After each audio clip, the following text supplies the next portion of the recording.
Hello and welcome to Heartlight Vedic Astrology. Today I was going to discuss the Vedic Astrology or Jyotish transits or planetary transits. We also call that Gochara for December of 2022. How we're going to finish up this year and start the next one. So let's get started. Note first, the information presented here is for educational purposes only and should not be considered medical, financial, professional, or life advice of any kind.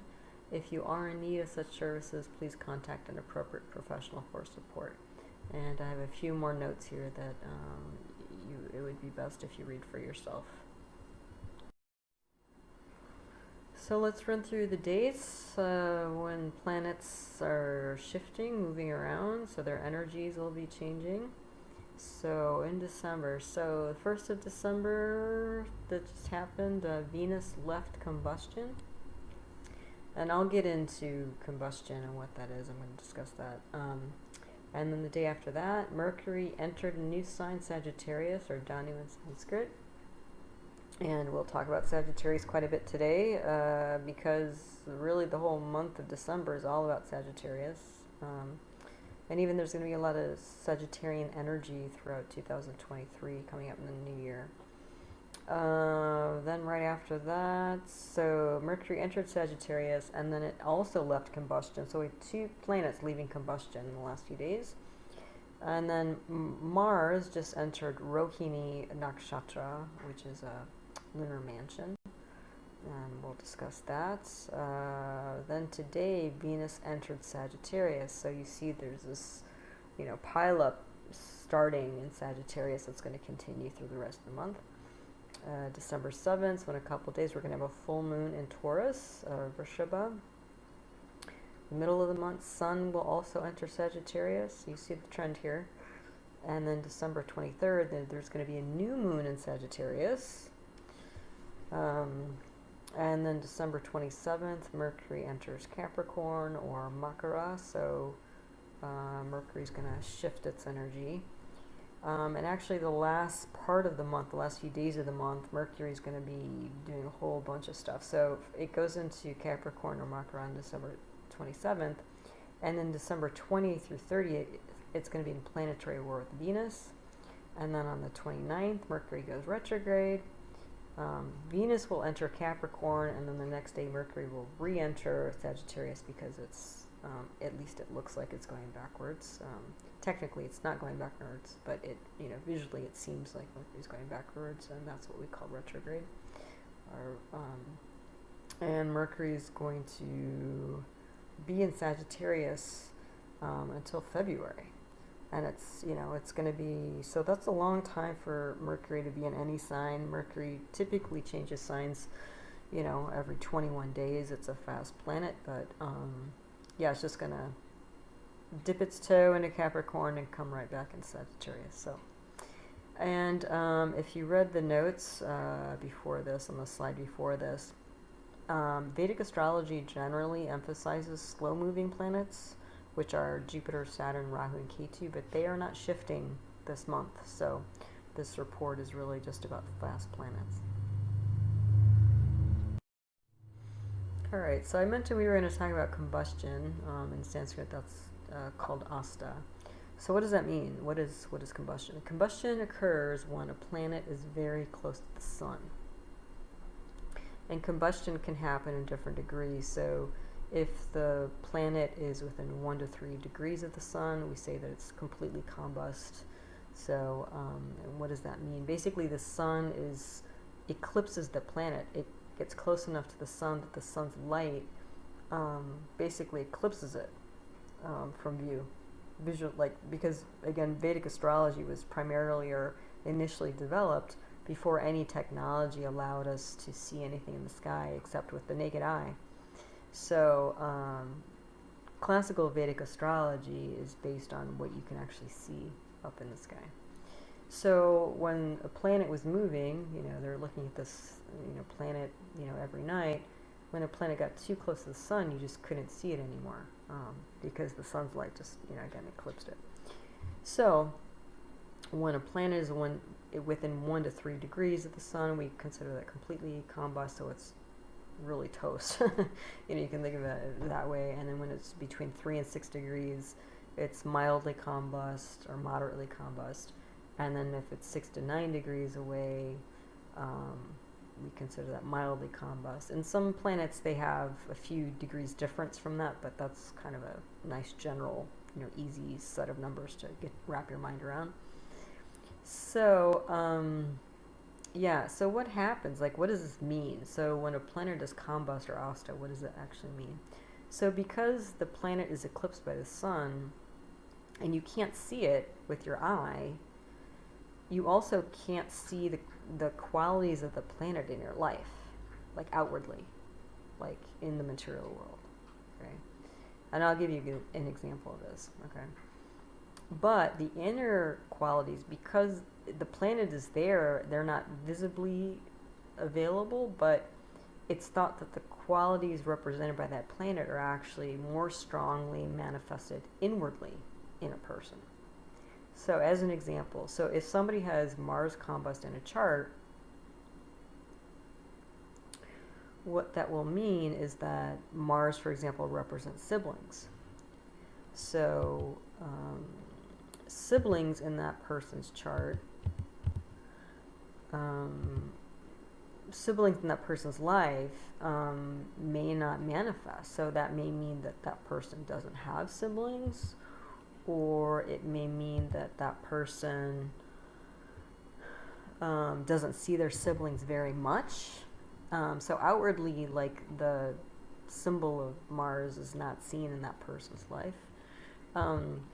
But usually what that also means is the deeper internal qualities of Mars are more developed. So Mars also represents things like competitiveness and rebelliousness. So somebody who has Mars combust, at least the charts, people I've seen with charts with Mars combust, they're pretty fiery people deep down. They may not seem like it on the surface, but if because somebody who's very Martian outwardly, they're going to be, very fiery, very energetic, very competitive, Evel Knievel type people. But the people who are Mars combust, on the surface, you may not see them being really fiery and animated and that sort of thing, but when you look at their behavior in terms of how they conduct themselves, you can see that inwardly they're driven by competitiveness and restlessness and things like this very hot energy internally. So that's an example of combustion.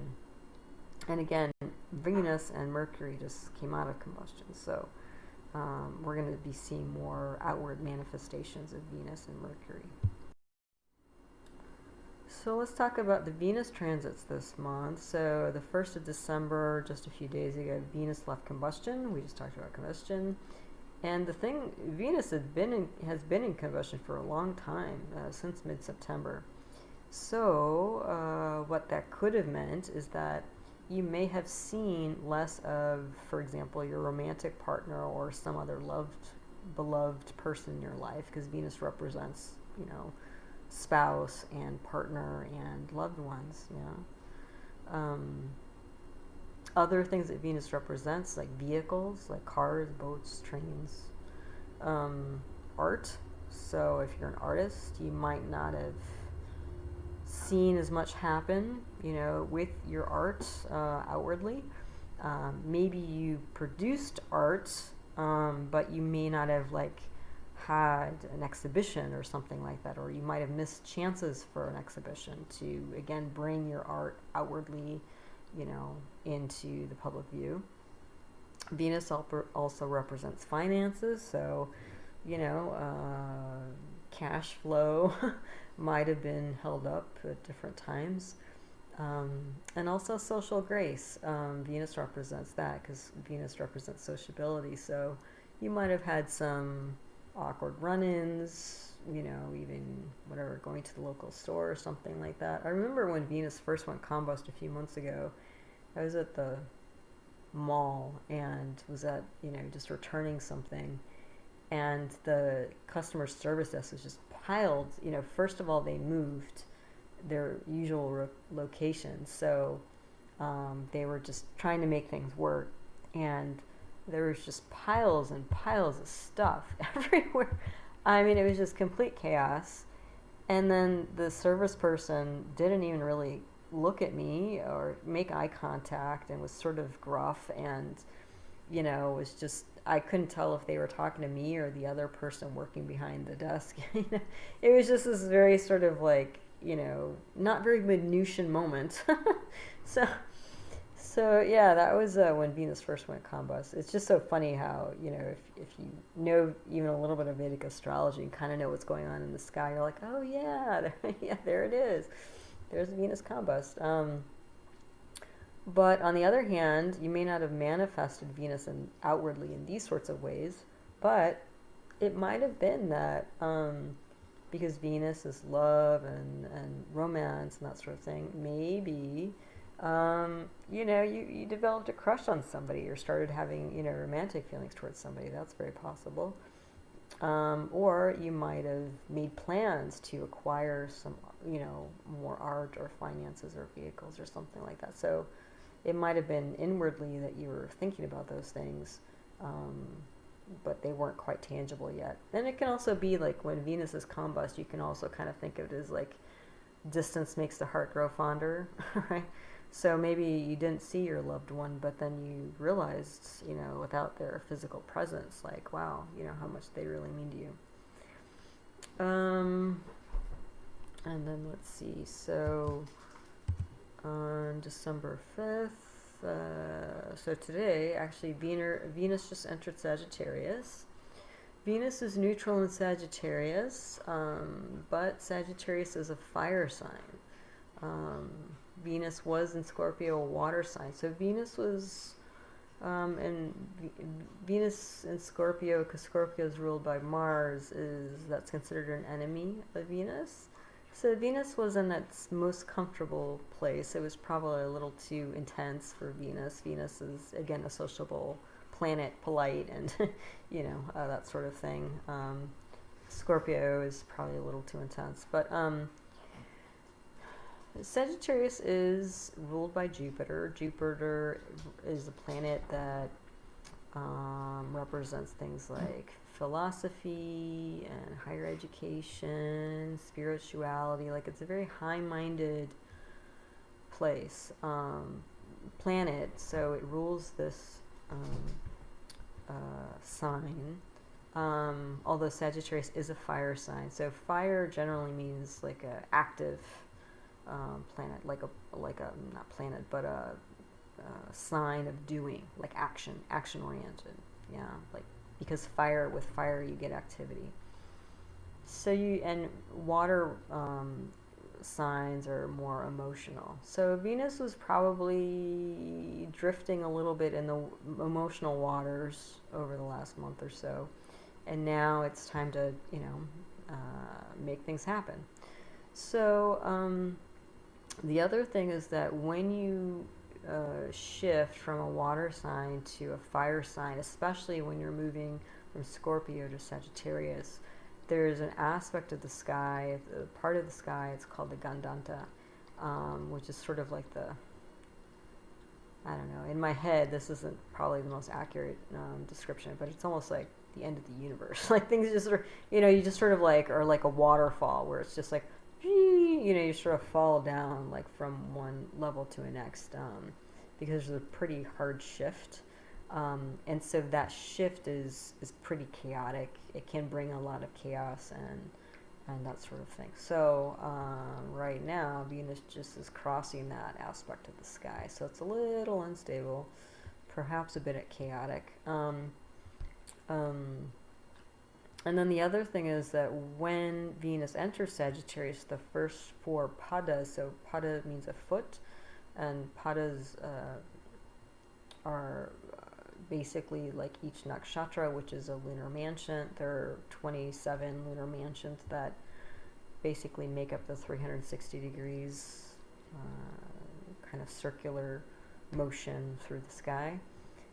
So the first four padas of Sagittarius are in what we call Mula nakshatra, or the root nakshatra, which is symbolized by death and intensity. So again, like, the first few steps into Sagittarius are again, a little bit precarious for any planet. And I'm going to actually talk more about Mula nakshatra when we go through the moon phases, because actually we're going to have a new moon, I think, in Mula at the end of the month. So, but the thing is, even though Venus is, making its way through this kind of,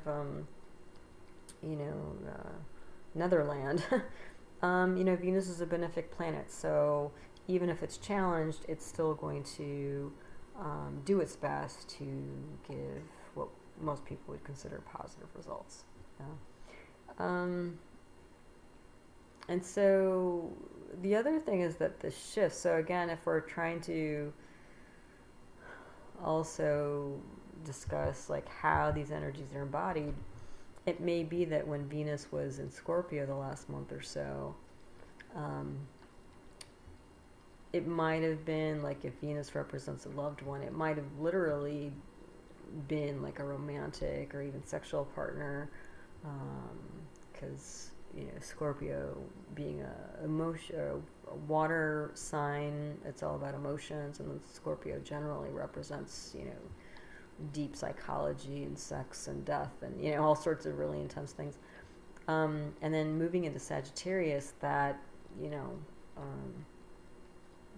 relationship may actually transform into something more philosophical or a higher love. So it could be something like somebody was on and because Venus was combust and you didn't see this partner, it might have been that you met somebody online, for example, and you were just looking for a casual hookup, frankly.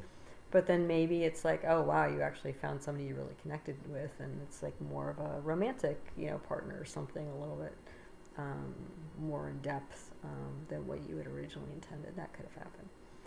So then Venus, so that's going on with Venus right now. And then at the end of the month, 28th through 30th, Venus and Mercury are going to get into a planetary war. I'm going to talk more about planetary wars in general, but Venus in this planetary war is the winner. Even though it's the winner, being a winner of planetary war means that you're a little bit better off, but any sort of war, it really drains both parties involved. So it's still going to challenge Venus, even though it's the winner. And then right at the end of the month, December 29th, Venus is going to enter Capricorn. So Capricorn is an earth sign, very pragmatic, down to earth. And it's ruled by Saturn, which is good. Venus and Saturn are friends, so Venus is okay there. But the nature of Venus and Saturn are quite different. Venus is, love and art and that sort of thing, and Saturn is like structure and delay and pragmatism and that sort of thing. So you can get these two working together. For example, I know somebody's chart, they have Saturn and Venus together. And when you have Saturn structure and Venus art, and Saturn also represents bones and stuff like this, in this person's chart, the Saturn and Venus together aspects their houses related to career, and they're an orthodontist, right? So you're basically beautifying the face through restructuring the teeth and the bones, right? You could have something like that. I could also see like Venus and Saturn being something like, if we're doing like art and structure, it might be an architect, that kind of thing. Saturn can also represent like antiquity and old things. So Venus and Saturn together could represent things like vintage arts, vintage fashion. Venus can represent clothes and stuff like that, or just old style, or historical art history, that sort of thing.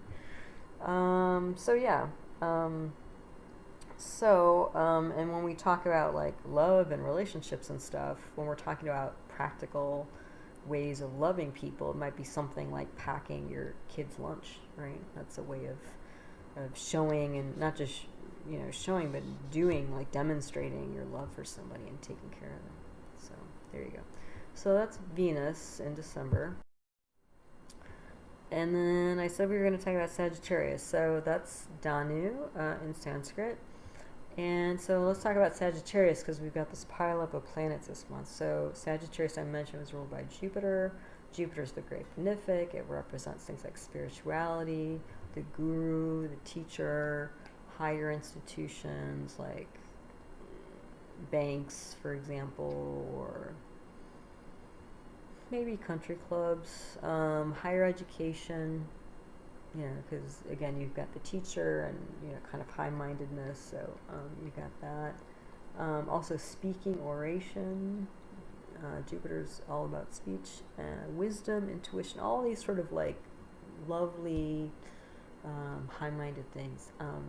The symbol of Sagittarius is a bow, and so the symbol is relevant in terms of people who are Sagittarian or Sagittarius rising, for example. They have a tendency to be able to prevail over enemies, because there is no planet that is an enemy to Jupiter. So whenever planets go into either Sagittarius or Pisces, both ruled by Jupiter, they do pretty well, because Jupiter's not going to upset them. Jupiter's not going to, get in their way.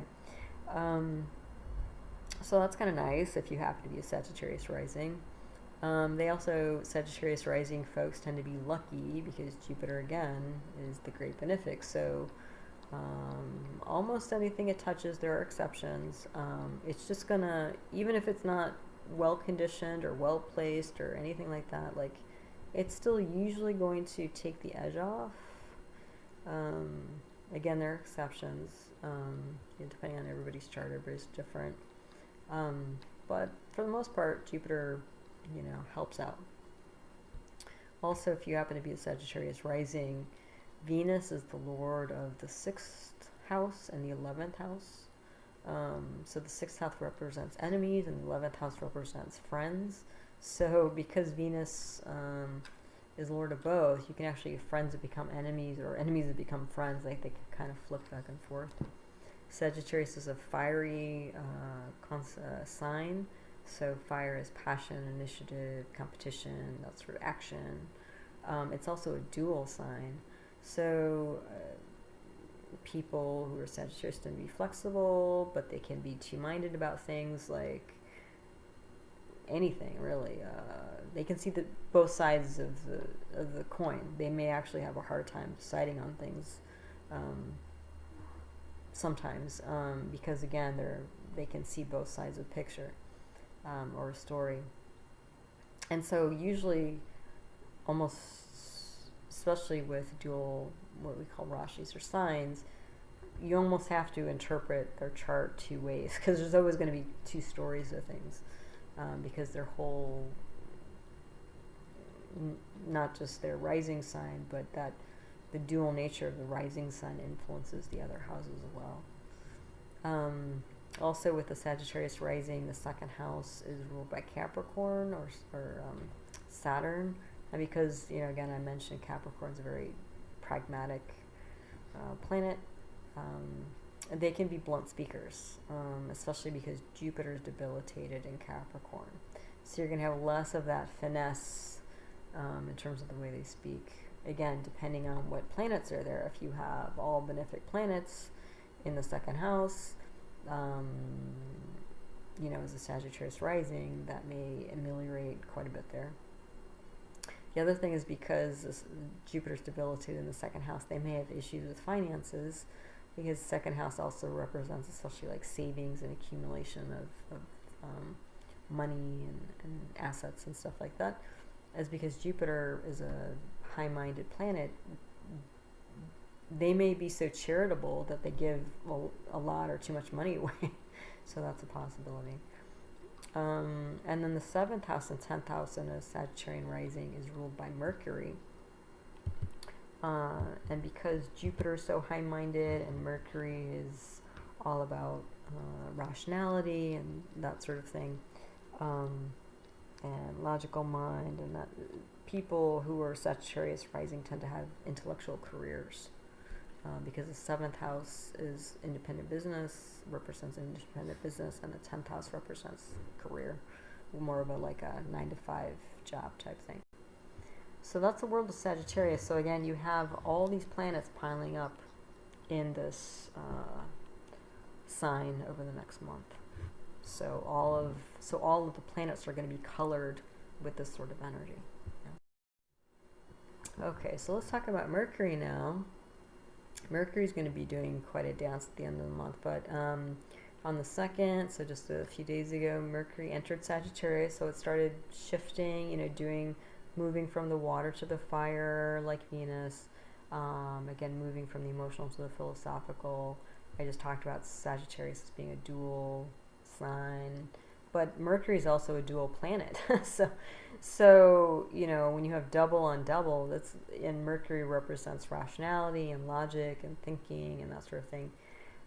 You can get a lot of thinking here, possibly indecision, possibly getting lost in too much information, analysis paralysis, that sort of thing, again, depending on what's aspecting. So your mind might be whirling and spinning, especially because Mercury is also going to go retrograde pretty soon at the end of the month. And you might already be feeling that if you happen to be a Mercury rising sign person, or you have a strong Mercury placement, or you have a Mercury, what we would call a Mercury dominated chart. If you're sensitive as a Mercury person on various levels, you're probably already feeling the retrograde, which I'll talk about a little bit more in a bit. So Mercury's, again, starting its path through Sag, and then Mercury also left combustion. I talked about that. So again, we're going to get more of the external manifestations of Mercury. So things like communication, travel, technology, games, business associates, aunts and uncles. These things you'll probably see a shift in these aspects of life. And then at the end of the month, on the 27th, Mercury enters Capricorn. So again, and Capricorn's called Makara in Sanskrit. So again, we're going to shift gears and go from fire, passion, to where the rubber meets the road. Yeah, let me just take a sip here.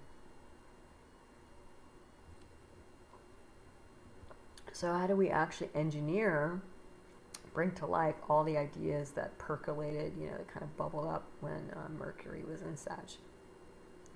But the thing is, that's not going to last very long. So first of all, from the 20th to the 30th of December, Mercury is going to be in the planetary war with Venus, and even though I mentioned Venus wins, again, Mercury represents the rational, logical mind. Venus is, the heart and emotions. So when you have these two at war, you can get things like problems with communication or travel related to a loved one or business associate. You can even get something very sort of mundane, like electrical problems, because Mercury represents kind of nervous system, which for a car would mean their electrical system. And Venus represents cars or vehicles. So these sorts of things can happen. So at the end of the month, you might have a little bit of a fallout or communication problem or a misunderstanding or something with a loved one. That's a very, probable thing, likely thing to happen. And in the middle of this, Mercury is going to go retrograde. So it's going to step into step into Capricorn for a couple days and then head back to Sagittarius. And then meanwhile, Venus is crisscrossing and entering Capricorn. So, they're going to be doing this dance basically in a month. When Mercury goes retrograde, we actually consider that a strength, increasing in strength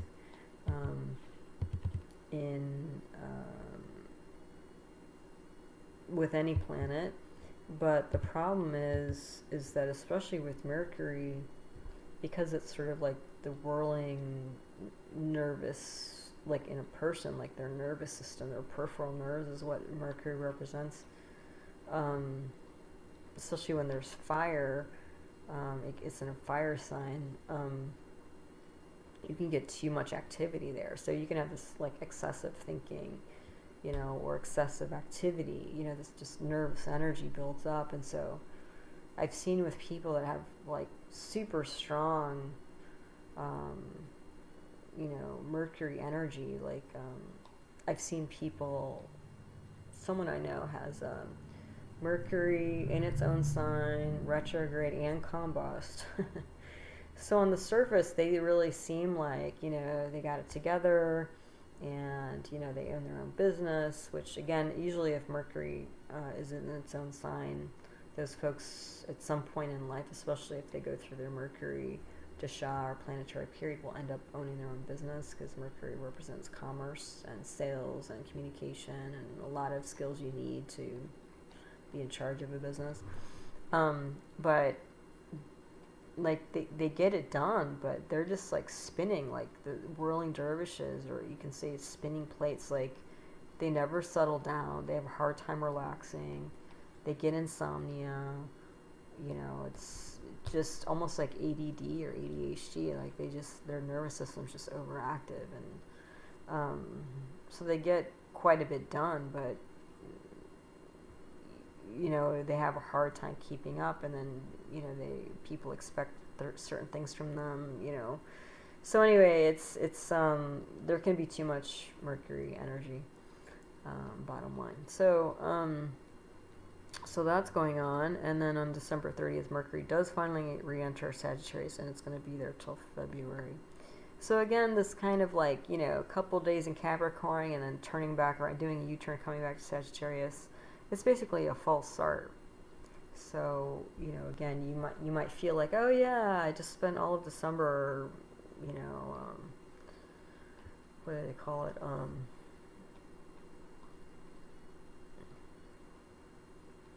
Planning this whole big thing, and then here I'm about to start, and then, you think you get the green light to actually make it happen in real life, and then it's like, nope, got to go back to the drawing board and plan some more, that sort of thing. So that's going to be Mercury in December. So planetary war, graha yuddha is what it's called in Sanskrit. So what is it? So technically, what it is when two true planets are within 1 degree of each other. So they're basically sitting very close to each other. And what is a true planet? So the true planets are Mercury, Venus, Mars, Jupiter, and Saturn. Sun is a star, Moon is a moon, and Rahu and Ketu are actually not planets, they're calculations. They're called shadow planets, so they're not actually physical things. It's basically, you're looking at the ellipse, the path of the sun and the moon, and where they cross a few times a year. And that's how you calculate Rahu and Ketu, but it's not something you can actually see in the sky. Functionally, what this means is the energies of these planets, so whatever these planets represent, the two planets that are in war or conflicting, there will be some fallout in the areas that they represent. The winner is determined by 2 ways, either the planet that's brightest in the sky, which usually means Venus, because Venus is so close to the sun and stays close to the sun and it's bigger than Mercury, for example. That's not always true, but Venus usually wins, or Jupiter, but not always. Or the planet that's got the highest longitude or highest position in the sky. So that's how the winner is determined. The thing is, the war winner, because it wins, is considered to have a secondary strength, even though it gets beaten up, through this whole conflict thing. And the war loser is considered to be a primary weakness. So the loser could have issues there. But again, the thing is, both planets get scathed in this, battle, so they're both a little worn down. So that's planetary war, when 2 true planets are within 1 degree of each other, and what that means. So I have an example for you. So this is a celebrity birth chart, and let's look at the chart on the left first. So as you can see in the top, and this is a North Indian style chart, if you look in the top diamond here, the little 11 in the corner that represents the 11th sign, which is Aquarius. And we have Saturn in Aquarius, so already this is somebody who's going to have strength of character, strength of body in a lot of ways. And it's directly aspecting Mars. So Saturn represents like continuity and perseverance and long-range thinking, planning, that sort of thing. And then you have Mars with it, and Mars is initiative and fire and action and that sort of thing. So usually when I see Saturn and Mars in this sort of configuration, either conjoined, so in the same sign, or directly across from each other, we call it mutually aspecting each other. You get people who are very active with a lot of perseverance and endurance. So somebody like an athlete, who this person happens to be. Usually Saturn, when somebody has either Capricorn or Aquarius as a rising sign, because the rising sign, the first house, it's also the first house, represents the physicality of somebody, like literally the shape of their body. Usually that person will be very tall, and this person is very tall. So, what else can we see here? Also, there's what we call a parivartana, or an exchange of houses between the sun, which is in Mars' sign, and Mars, which is in Sun's sign. So when one planet's in the house of another, and vice versa, you can actually like almost exchange them. Yeah. So what that means is this person has Sun and or Mars in the 10th house of career, and you have Sun and or Mars in the 7th house of independent business. So, who is this person? This person is Giannis, I believe. I may not be pronouncing his name correctly, so apologies for that. I think his name is Giannis Antetokounmpo. Oh, hopefully that's close. Probably not. But anyway, he's a basketball player in the NBA, and he was born in Athens, Greece, December 6, 1994. I don't have a birth time for him. This is just what I came up with if I use noon as a birth time for him. But it may not be wrong. This might be close, and I'll talk about the chart on the right next. But what else did I want to say about this chart? Oh, I circled Rahu. That's in the 9th house. 9th house represents father.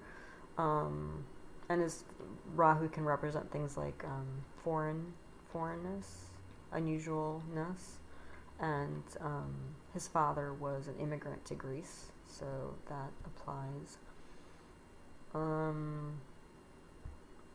What else did I put here? Oh, and then I have a arrow pointing from Saturn to the 10th house because it aspects the 10th house. Saturn has a special aspect 10 houses away. So that means that this whole like Saturn, Sun, Mars, basically they're all related, what we call a sambandha, bound together.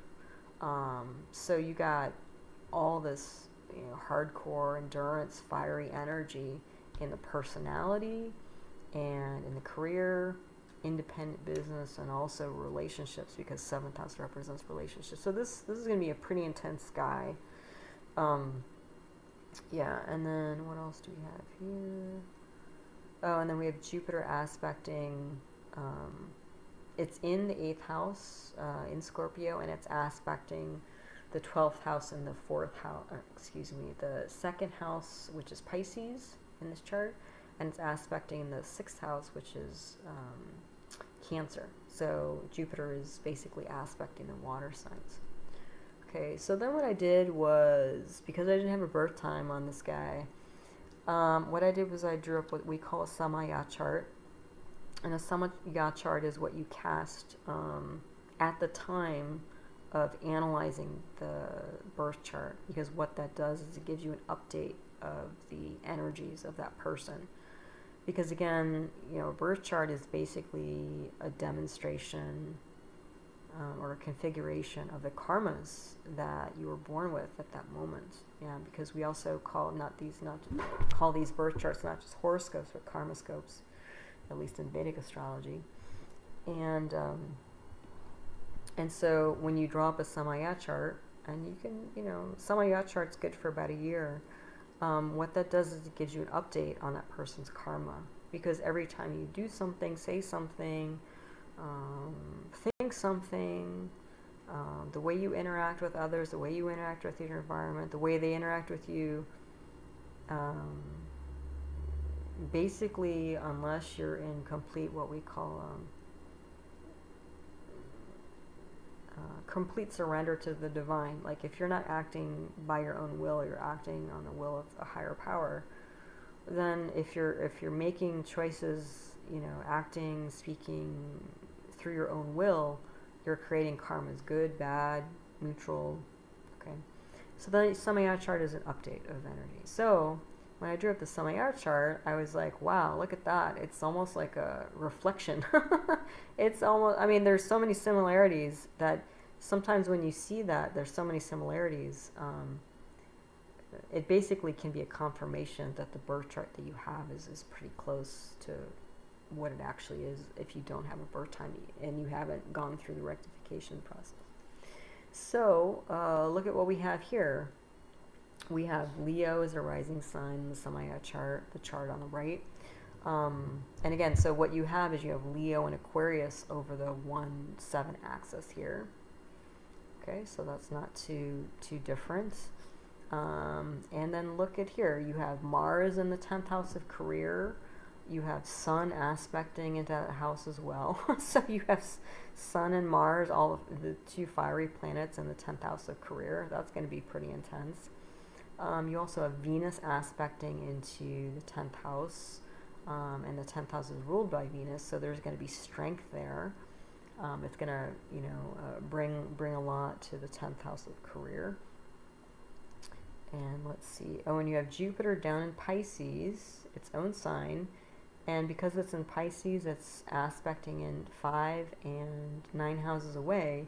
So Jupiter again is basically touching all the water signs, Pisces, Cancer, and Scorpio. That's similar. What else is similar? Oh, you have Ketu, Rahu in the same spots over the 3-9 axis. So that's the same. You also have Mars aspecting 4 houses away. That means that it's going to basically aspect into the first house. So again, this is going to be a fiery person with a fiery career. And then the other thing is, I circled Saturn here because even though at the time of the casting, which of the Samaya chart, which is December 3rd,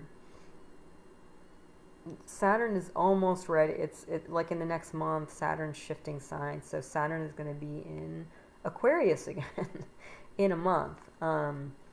And even before it gets to Aquarius, Saturn is still in Capricorn. So it's still SWA. It's still in its own sign. It's considered strong.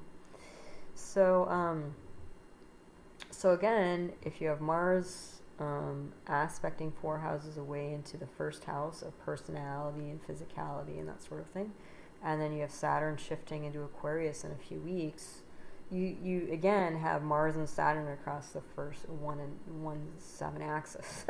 Again, it's sort of like, you can't make this stuff up. So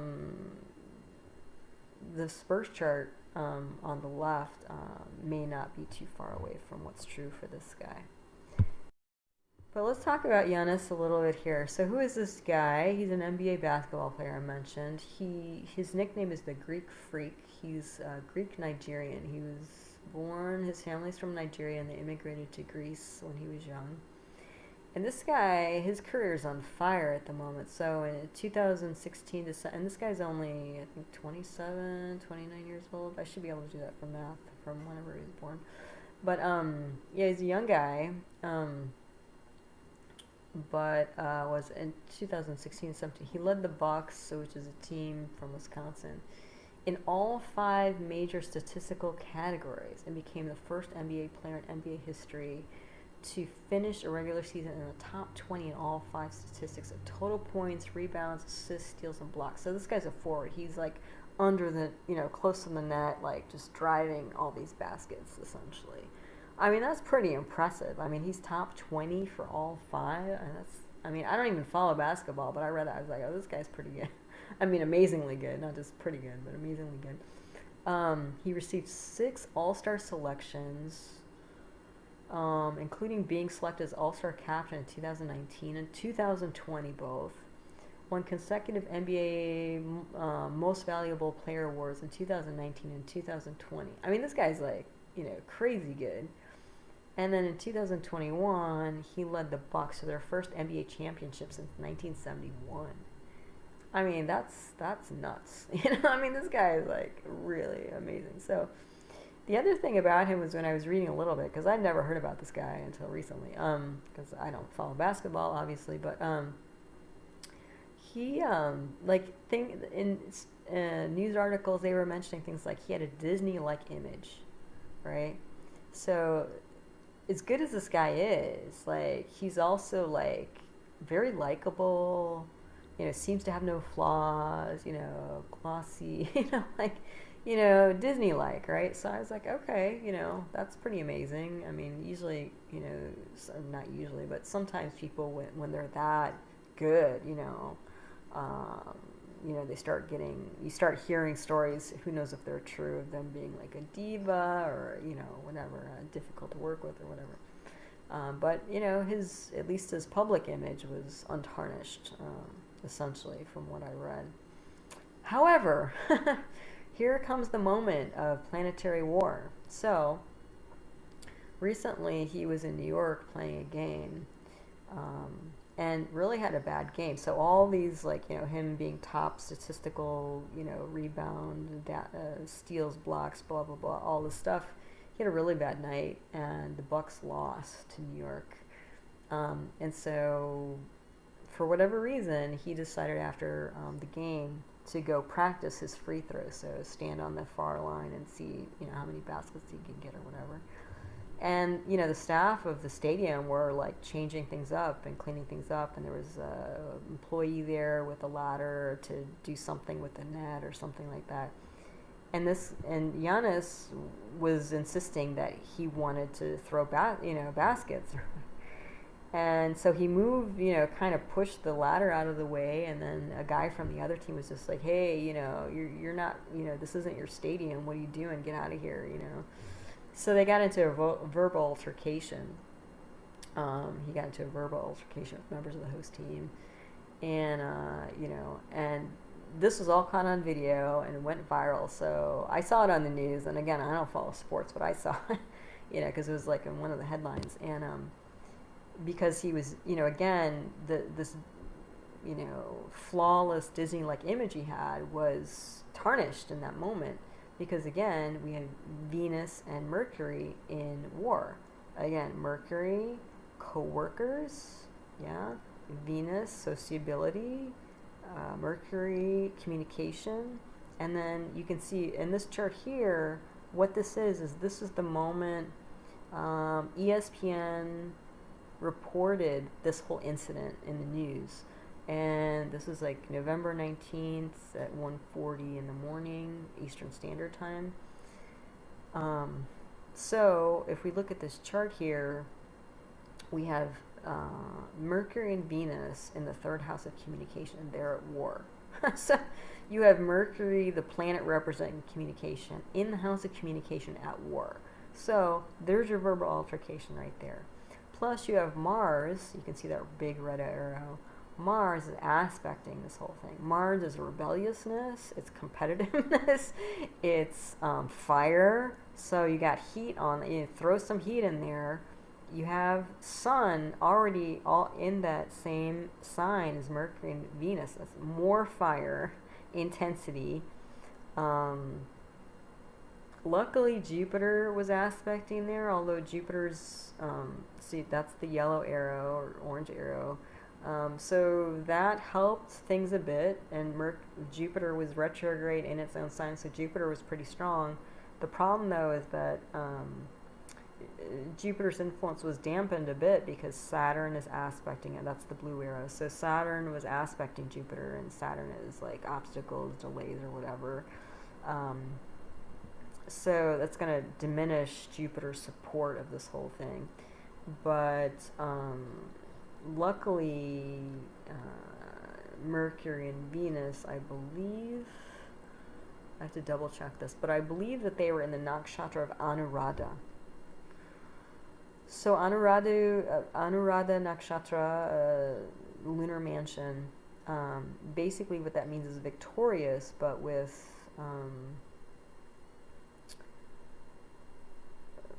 you can be victorious and have like fallout from that. Like you might win the game, but make a lot of enemies winning the game, or you could win the game and still make your enemies your friend. And I believe that Mercury and Venus, I have to double check this, were in Anuradha. But the other thing is that in his chart, he has several planets, the planets that are in Scorpio. So he has, what was it, Sun and Mars and,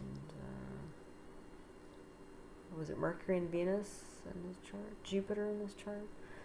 If you go back to his chart on the previous slide, sorry, I'm getting a little bit, my memory is a little bit, I'm probably thinking about too many charts at one time. But anyway, if you go back to the previous chart and look at the house that has a little 8 in the corner, that's Scorpio, most of the planets there, he has 2 or 3 planets there, those were in Anuradha. And Anuradha, again, especially for his career, that's what's going to give him the Disney-like image.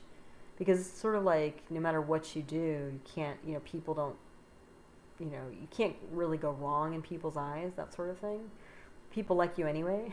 Like, maybe you have a slip here and there, but people like you anyway. So anyway, luckily for him, even though there was all this fire and there was this planetary war, it was all propped up by this super, strong Jupiter. It's going to smooth things over, and the fact that these planets were in Anuradha helped this guy out. So even though it went viral, I'm not sure anything really came of it, essentially. But that was a very, Mercury-Venus planetary war moment. So there you go. There's an example. Real life. So now the fire planets. So Mars and Saturn transits in December. Mars, let's see, December 4th, so just yesterday, Mars entered. It's not changing. Mars is not changing signs this month, but it's going to be in Taurus until March, so it's just a really long time. I think it basically spent a month in Gemini, but before that it spent like 3 months in Taurus, spent a month in Gemini, now it's back to Taurus again for 3 months, so almost 6 months in Taurus. That's a really long time in Taurus. But what's shifting for Mars is it's changing lunar mansions or nakshatras. So it's moving from Mrigashira to Rohini. So what does that even mean? Mrigashira, that lunar mansion, the symbol of that is a deer. So when you think about deer, you think about like gentle, sensitive, like, if you get too close to them, they hightail it out of there and run like into the forest, that sort of thing. So you can imagine that the qualities of Mrigashira are things like seeking, searching, because they're like roaming through the forest looking for food. They're timid, they're nervous, sensitive, tender, changeable, right? Like, because they're quick, they're moving. So journeys, right? They're always moving and moving quite far, I think. They can move miles a day. Mrigashira can also, this may not seem directly related, but can symbolize things like fashion, forest animals, that's similar, poets and lovers. Because again, fashion, poets, lovers, it's all about sensitivity, even if you're using like really harsh language or something like that, like there's still this like emotional intelligence, right? So there's still some sensitivity to people's emotions, even if the language is harsh. So you can see like from Mrigashira, there's like, it's moving, it's shifting, it's sensitive, like it's not a really grounded, stable energy here. It has other qualities, but it's not, solid and stable. It's not that Mrigashira energy. But then if we look at Rohini, the symbol of that is the cart. And so things related to Rohini are things like planting, growing, harvesting, like agriculture, rising and developing of things. Also beauty, charm, culture, sensuality, passion, pleasure, love and arts, fashion. It's a dignified lunar mansion. Rohini is actually the name of the wife. I think it was the moon. Correct me if I'm wrong. So I believe it was the moon who had 28 wives. And Rohini was the favorite wife of the 28. And so she was chased because she was just so lovely, so beautiful, so charming, and had to run away. And she actually ended up, is it her? Oh, I'm getting fuzzy on the details. Sorry about that, folks. But anyway, she became the sort of like Mrigashirsha, or she was like a deer running from this overly stimulated husband of hers or whatever. So anyway, but on her own, she was like Lakshmi, right? The goddess Lakshmi of like agriculture and plants and sensuality and just, refined womanhood, very lovely, very attractive. Not just very, but like the most attractive, like, knock everybody's socks off type. So again, Rohini on her own, before she turned into Mrigashirsha, or, went fleeing through the forest away from her overstimulated husband, it was like, how do I say, like an oasis, right, for the senses, and an oasis for the heart, in an otherwise, shifting, changeable, or harsh existence. Yeah. So that's the energy of Rohini. Let's see. But the thing is, what's interesting is that Mars is entering Rohini. So when you have Mars is considered a malevolent, malefic planet, so it can have kind of negative connotations. But when you have a negative, kind of a malefic planet in a very positive nakshatra like Rohini, it can be that on the surface of things don't look that great. Like with Mars and Rohini, you might have like upsets or sudden changes that you're not expecting. It kind of throws you off. But once the dust settles, like you'll discover that whatever sudden occurrence happened or upset happened, it's actually a good thing. Like deep down, there's like beauty and goodness to come out of it. So that's how you can read. So, the kind of erratic nature of Mars is going to be softened a bit just by being in Rohini, which is kind of nice. The other thing is Mars is is known as the libido planet. It's like a very lusty thing. It represents lust. And then being in Rohini, like you're going to have this like mix of, love and lust. So romance, you can get that going on here. And Mars is aspecting from Taurus and Rohini into Sagittarius. So Mars is going to bring heat and fire, passion, initiative, courage, drive, pioneering, spirit, and new beginnings. It's going to bring this its energy to this whole Sagittarius party we got going on for the month of December. And then the middle of the month, December 15th, Sun enters Sagittarius, so bringing more energy, more fire. So it's going to be a pretty wild, maybe not wild, but lively, let's say, party in Sagittarius, especially at the end of the month. So with the two fire planets there, though, you can also get things like inflammation, acute illness. The sun represents general health, eyes, brain, bones, heart, and Mars represents blood and libido. So because you have both fire planets there, these sorts of issues, medical issues, might pop up depending on which house Sagittarius is for you.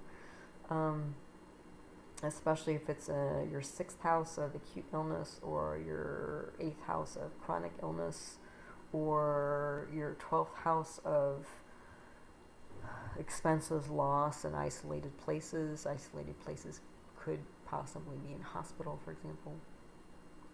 The sun also represents purpose, career, soul, life direction. So you might also find with Sun and Mars here, you might get some new directions in these aspects of life. Yeah. So there you go. The two fire planets, what they're doing in December. So what's the moon doing in December? So, let me get her another drink here. Talk myself out. So December 7th, so a couple days from now, The moon is going into Taurus, into Rohini. We just talked about Rohini and how lovely it is. It's going to be a full moon.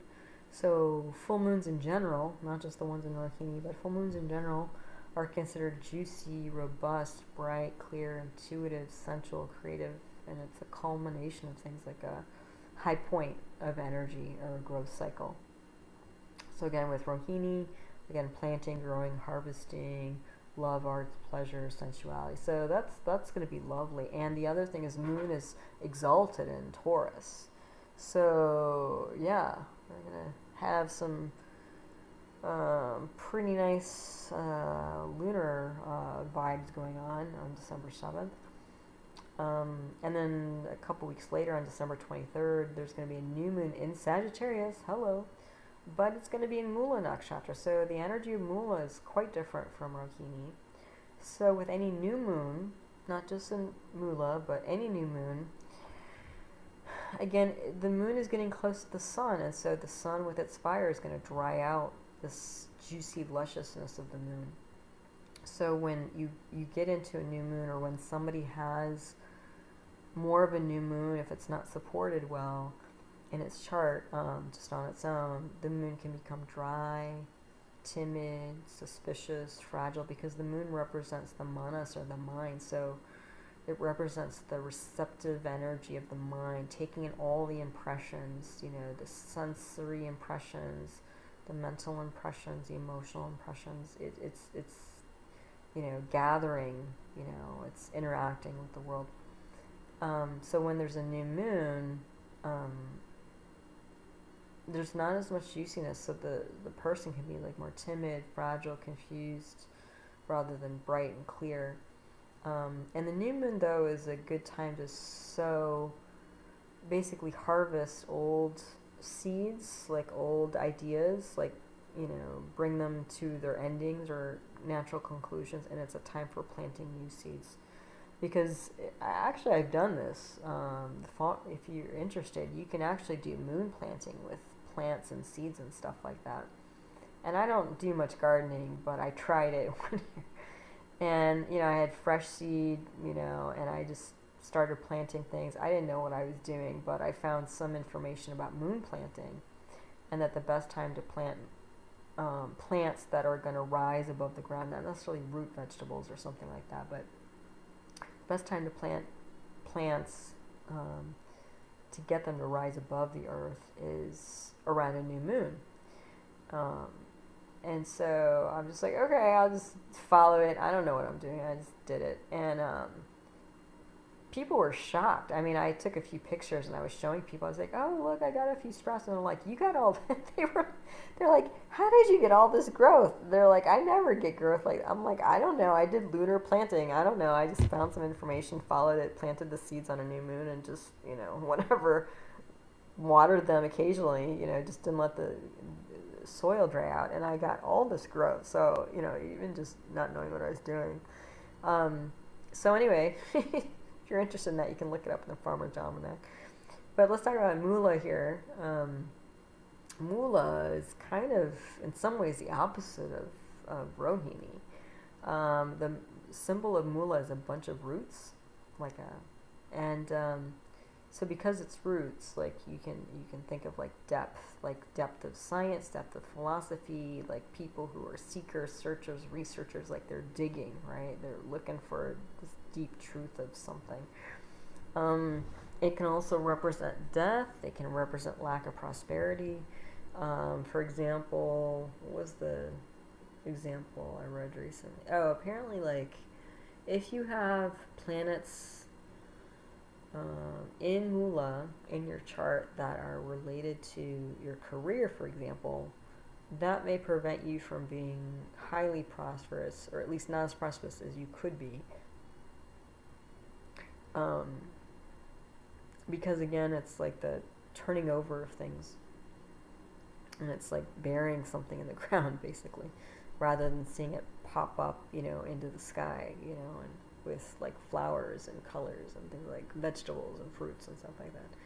So, and whose chart was that? Oh, Martin Luther King. Apparently Martin Luther King, in his chart, he has planets related to his career that are in Mula. And so If I remember, when I read his autobiography, I think when he was preaching at some church in Georgia, was it?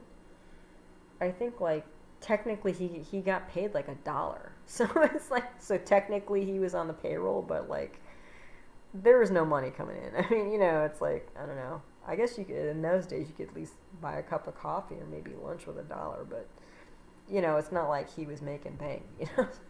So considering like his skill level and how influential he was, like it's kind of amazing. He basically didn't get paid for any of that. It can also represent things like reverses, losses, contrariness, foundations, again, roots, beginnings, origins, the unseen because it's underground. And because it's like roots and stuff like that, it can represent medicine because a lot of roots are medicinal. Restraint, that binding of, because these roots are tied together, a bunch of roots. Roots, flowers, fruits, doctors, healers. So when you're looking at, if you see Mula related to career, it might not only represent sort of a lack of prosperity, but it could be something like somebody who deals with roots and flowers, fruits, doctors, healers, minister, like Martin Luther King, researchers and orators, like Martin Luther King. So that's Mula nakshatra. And so we're going to get new seeds planted in the ground, at the end of the month. So, also what's coming up at the end of the month is Winter Solstice. So let's look at that. So I drew up the chart. Winter Solstice is happening December 21st, 1647 p.m. Eastern Standard Time. So if we take this as sort of like a vibe or energy for the upcoming year, generally, again, you have to adjust this for your own chart and your own placements and your own planetary periods, but it's sort of a general gestalt perhaps for the next year.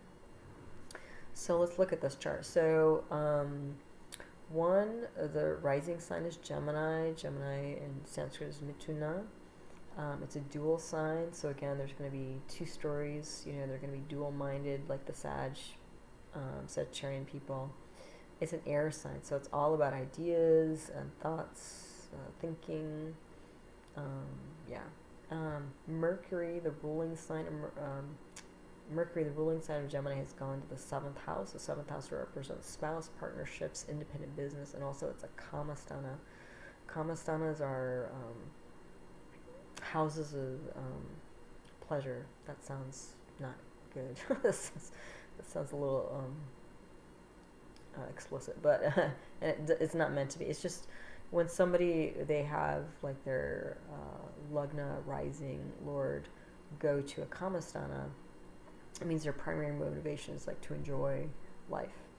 So that's kind of nice. So especially if you are a Mercury person, being like a Gemini rising or even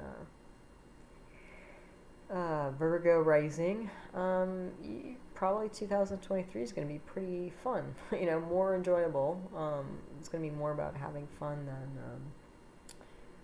duty, or freedom, or piling up material resources, because those are other houses. Those are motivations if your planet, ruling planet, goes to other houses. So Mercury's in Sag. So here we go. A lot of Sagittarian energy. So I'm glad we talked about it. But we have Mercury aspecting into its own sign. That gives it strength. So that's good. That's going to prop things up a bit. Mercury is with Venus, Sun, and it's aspected by Mars. So again, Venus brings us artistic, creative, sensual, romantic energy. It may seem like the planet that represents love and partnerships and romance being in the house of partnerships is a good thing, but when we have Venus in the 7th house, it's almost like too much of a good thing, or it's too much energy, kind of like when I was talking about Mercury in its own sign, retrograde. It can just be kind of too much energy to handle. And so there can be some fallout from that. That's called Karko Bhavanasha. not just with Venus, but like when you have Sun in the ninth house, Sun is a planet that represents fathers, and in the ninth house represents fathers. So when you have Sun in the ninth house, there can be issues with dad for somebody, for example. So even though it's, Venus is a romantic planet, and you have Mars, as I mentioned, aspecting the seventh house, so it brings that kind of lusty aspect, libido aspect, and so that could be a nice romantic sexy time, but there's probably going to be some lumps and bumps, at least initially, the first part of the year, maybe through the spring, because again, Venus is going to be there, but it's heading out, and Mars is going to be in Taurus until March, so there might be a little bit of initial turbulence there. Sun is there, so that's going to bring soul, purpose, direction, heat, and again, heat, energy, but also depth, because Sun is in Mula. Mars brings passion, initiative, libido, heat, energy, beauty, and attraction, because it is Mars, and it's aspecting from Rohini, as we discussed. The thing that was in this particular chart, this particular moment of time, the Kendras, so the four squares in the middle, which is kind of tends to be, we see it as sort of the core of somebody, literally, kind of their core person. They're all Ragdadash, what we call Dagda Rashis. So these are houses that are a little bit weakened. So even though you have Mercury aspecting Gemini that gives it strength, there is a little bit of pullback from that, because your four Kendras, the core of somebody, are Dagda Rashis. And the reason why they're Dagda Rashis is because you can see Moon is closing in on Sun, so Moon is in a negative house. It's a dark moon. It's actually a new moon, or just a day away from, a day or so away, a day and a half away from being a new moon. So again, it's going to be that dry moon, that, timid, a bit fearful, apprehensive moon, mind. Luckily, there is some support there. That purple double-sided arrow, you have Mars aspecting into its own sign. So even though Moon is also debilitated in Scorpio, you have Mars propping it up. Even though Moon is debilitated, when you have the planet that rules the sign in which the debilitation is happening, we call that a Nicha Bhanga, so it kind of ameliorates to some extent, not completely, the debilitation of the planet. So it's actually kind of nice that Mars is helping Moon out there. You also have that super strong Jupiter in its own sign aspecting 9 houses away, and so that's going to prop the Moon up a bit. What else do we have going on? And the thing is that the whole we call this the D1, the birth chart, but we also have the D9, or the Navamsha, that we can look at as a sub-zodiac or a micro-zodiac, another way of analyzing the chart and the strength of the planets. And actually, Moon is debilitated in the D9 as well, which means that there is, even at a deeper level, this weakness with the Moon. But the thing is, actually, the same thing happens. Mars is aspecting or supporting Moon in the D9, so again, you have this whole Nicha Bhanga thing going on. So that's nice. So even though the Moon initially looks like it might be trouble, there's some support there. So after we look at, again, the first step usually when we look at or analyze a chart, we look at the rising sign and the condition of the rising sign, or rising sign is also called the ascendant. It's also called the lagna in Sanskrit, so 3 ways to call the rising sign or first house. 4 ways then, if you use fourth house. After we analyze that, the first house, because that kind of sets the tone, or kind of tells us the kind of orientation or paradigm that this person lives in. Then we start looking at yogas. So yoga is what that means, not the exercise. But yoga is what that means is a combination. So basically planetary combinations that depict certain things. So in this chart, you have just some of the big ones. I didn't do all. You can go forever with looking for yogas, but just some obvious first look ones. You have Jupiter in its own sign, or its swa. That's called a Hamsa Yoga. Again, that makes Jupiter super strong. So again, the spirituality, benefic, oration skills, high-mindedness, that's going to be part of this. The Hamsa Yoga is happening in the 10th house of career. But the thing is, Jupiter is also the lord of the 9th house, so partnerships and independent business. So that's going to bring a lot of goodness to the career, whether it's a 9-to-5 job and or independent business and partnerships. So that's lovely. Most people would probably like that. Other yogas, there's also Saraswati Yoga. Saraswati Yoga is determined by the placement of Venus, Mercury, and Jupiter. So that means this person probably has a tendency or inclination towards being creative, artistic, is interested in the arts, that sort of thing. There's also Chandra Mangala Yoga, so a Moon-Mars combination, because Moon and Mars are directly aspecting each other. So Chandra Mangala Yoga indicates prosperity. And the other thing in this chart is a Gemini rising. The 2nd house is ruled by Moon, and the 11th house is ruled by Mars. So, and they're aspecting each other. The 2nd house represents accumulation of wealth and savings, and the 11th house represents income and easy money. So you know that's kind of nice. And it looks like because they're aspecting, or they're working their combination on the 6-12 axis, the 6th house represents things like, what does it represent? It represents things like taxes, and debts, and then the 12th house represents expenses and foreign lands and stuff like that. So there could be something related to investments, support with debt and increase in investments, especially overseas or far away. The thing though is that the 6th house also represents routine, and I mentioned the 12th house represents expenses. So there may be some erratic patterns here, like you might have some unexpected, you might have some unexpected expenses, but they'll end up being for the good, because again, Mars is Rohini, especially the first few months of the next year. But there may also be a little bit of trouble with being agitated, irritated, because Mars, again, being fiery, and it being on the Moon, the mind, there may be a little bit of upset there. Probably smoothed out because you have Jupiter, aspecting, and Mars is in Rohini, so, and Moon is in Anurada, so, which we talked about as well.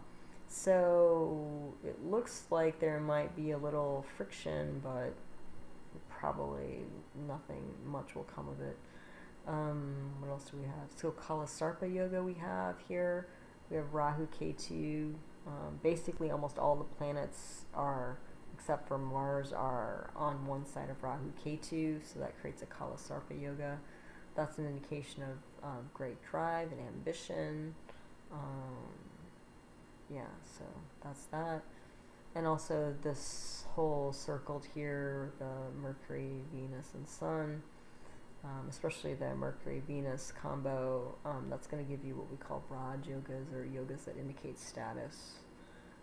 And again, that's all happening in the 7th house of relationships, partnerships, independent business, so status is probably going to come from there, and it's aspecting the 1st house of personality in general, kind of reputation in society. So that's kind of nice. What else did we look at? Oh, Jupiter is the yogi planet for this chart. The yogi planet is a planet that indicates prosperity, wealth, and it's aspecting the 2nd house of assets, accumulated assets, and Jupiter is actually exalted in Cancer, which is the sign involved in the second house, at least of the Gemini rising chart. So that's pretty good. Looks like money's coming in. Sun is the Aviyogi. Aviyogi is a planet that represents dearth, and it's in Mula nakshatra, so there may be, there's going to be some drag on prosperity, looks like, especially related to independent business. But we also have Venus as a duplicate yogi, so the duplicate yogi is another planet that indicates wealth, not to the same extent that the yogi, but it's still helpful. And we have Venus there, so Venus is going to probably prop, the kind of lesser aspects of Sun. It's going to prop that up, so that's nice. So, the 7th house is looking pretty nice. The 10th house is also looking pretty nice. So, that's why I wrote under here the chart, honey and the money. We kind of joke about that in astrology. It's like honey being partnerships and love relationships, which, most people are looking for. And also the money, making sure that you can make life work on that level.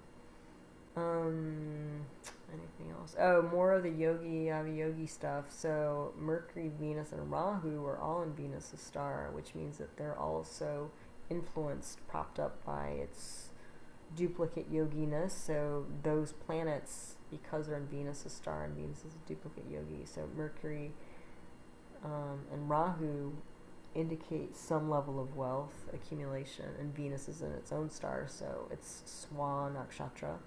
So again, that's going to prop Venus up even more, bump it up a level. And then if we look at the D9, just to double check on a deeper level the strength of these planets, or parivartana, or an exchange of houses between Mercury and Mars. So Mercury is going to be strong on a deeper level, not just in this first chart here. Mars is also strong, and then in the D9, Venus is star in its own sign again. So that's great. So Mercury, Mars, and Venus, which are all aspecting the 7th house, are all strong, even on a deep level, not just what we see in the first level here. And then finally, with this chart, well, the thing is that even though we don't see any shifting of slow planets this month, it's coming up pretty soon, because in January, Saturn is shifting. You can see that thicker, small, short blue arrow. So Saturn's going to be shifting in January. And then Jupiter is going to be shifting to Aries in April. And then Rahu and Ketu are going to shift. So Rahu's going to shift. So you're going to see some shifting in the 9, 10, 11 houses. So 9 is religion, father, authority, government. 10th house is reputation, fame, career, and 11th house is money, club, society. So there's going to be some switcheroos going on throughout the year. But overall, there's a lot of nice energy here. And again, you have to figure out, especially with a chart like this, if this is sort of a general influence for the world, if we take this moment in time, then what you really want to know is, where's your Sagittarius? And what is it? Which house is it in? So that's the next thing. So find out where Sag is in your chart, and there are plenty of places online. You can type in your birth data and get a chart for free. So you can go ahead and do that. And then I would go through and look at what house and axis Sagittarius is in your chart. And you go through here, like the 1-7 axis. Excuse me. The first house related to self, personality, health, reputation. 7th house is related to spouse, partnership, independent business. If it's a 2-8 axis, the 2nd house represents family, speech, wealth, food and drink. The 8th house represents chronic disease, death, bankruptcy, and the occult knowledge. So things like Jyotish. the 3-9 axis. The third house represents sibling communication, classical arts. The ninth house represents father, authority, guru, religion, long distance travel, higher education, good fortune. And then we have 4-10 axis, fourth house, mother, ancestors, home, education, like undergrad and before. 10th house represents profession, fame, reputation, status. The 5-11 axis, so 5th house represents children, intellect, counsel, and creativity. The 11th house represents groups, income, gains, and enjoyments. And then we have the 6-12 axis, so 6th house represents enemies, acute disease, debt, lawsuits. And the 12th house represents loss, expenditures, isolation, sleep, and sex, because those are other forms of loss on different levels. Foreign places, and also enlightenment, because it's the last house, so it's where we all get released from this earthly realm. So there you go. What's going on in December and what's to come in 2023. So thank you for your time, and I hope that you found this helpful to you as you move through and work with the energies of December and 2023. So all the best. Take care and happy holidays. Namaste.